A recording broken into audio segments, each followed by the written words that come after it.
Thank you, Mr. Chairman. I want to thank both the witnesses. I think you both are doing an exceptional job and an important AOR that don't always get the attention that they deserve. General Van Herk, I appreciate our meeting the other day.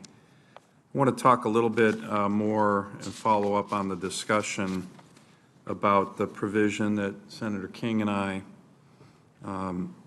co-sponsored in the NDAA on the Arctic Security Initiative. You're already hearing here in this hearing, a number of senators, bipartisan group of senators, are very focused on that. As you know, it authorizes the SecDef to establish an Arctic Security Initiative, which is modeled on the Pacific Deterrence Initiative and the European Deterrence Initiative, essentially initiatives from this committee where we have thought the Pentagon wasn't focusing enough on critical regions. And I think both of them, PDI and EDI, have been quite prophetic, saying, hey, Pentagon, focus, Europe, Asia, Taiwan, and now the Arctic. Can you please provide a status on the update regarding the assessment? Any conclusions you've drawn? As you know, the Arctic Security Initiative that was passed into law directs you, the NORTHCOM commander, not OSD, to complete an independent security assessment of the Arctic.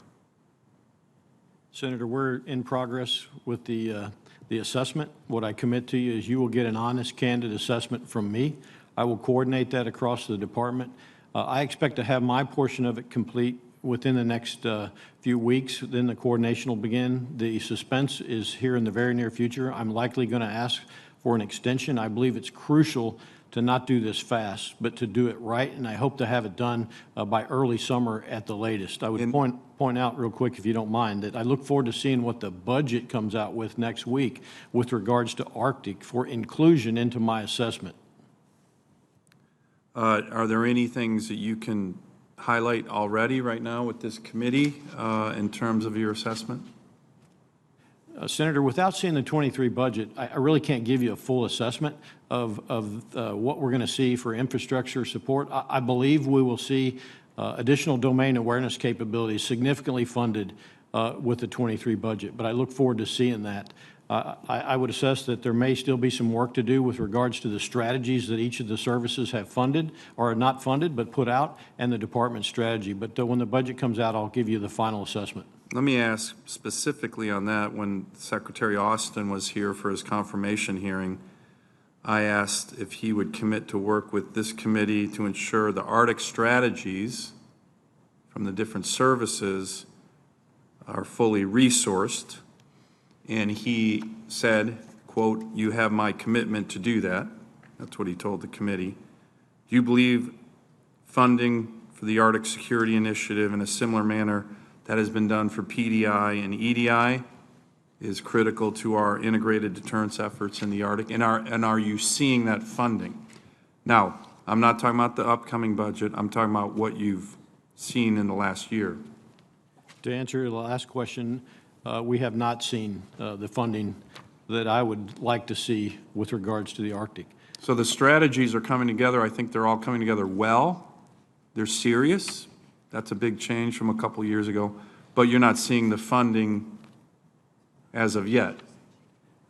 In the past, that's correct, Senator. I look forward to seeing the 23 budget. The Arctic is strategic in nature. We must be persistent there to compete. That's a part of the integrated deterrence that you mentioned as well. So just for the Pentagon folks watching, it's not just forces, but as Senator Wicker talked about, it's infrastructure. I know that it gives some people neuralgia in the Pentagon when we talk about strategic Arctic ports, but that's what we need, isn't it, General? The capability to have presence in a strategic region where one of the most brutal dictators in the world, Vladimir Putin, has said he's going to own the Arctic, he's going to create the new Suez Canal and the Northern Sea route, and he's going to dominate it. Don't we need a presence ourselves to push back on this dictator in that region of the world? We do need a presence, and fuel north of Dutch Harbor would do that, as would infrastructure and communications capabilities. I look forward to working with the Canadians on their part of this. They need to be part of it as well, not only the Department of Defense, especially on the infrastructure piece. Well, just a final point, Mr. Chairman. I think this committee has been very strong on this over the last several years in a bipartisan way. And I think the Pentagon needs to wake up. They need to wake up and recognize this is a strategic interest for our nation. And the signal that's coming from the Congress couldn't be more clear. Just like with the European Deterrence Initiative, the Pacific Deterrence Initiative, the Arctic Security Initiative falls in that line. And I look forward to working with you and this committee on your assessment and seeing it soon. Thank you.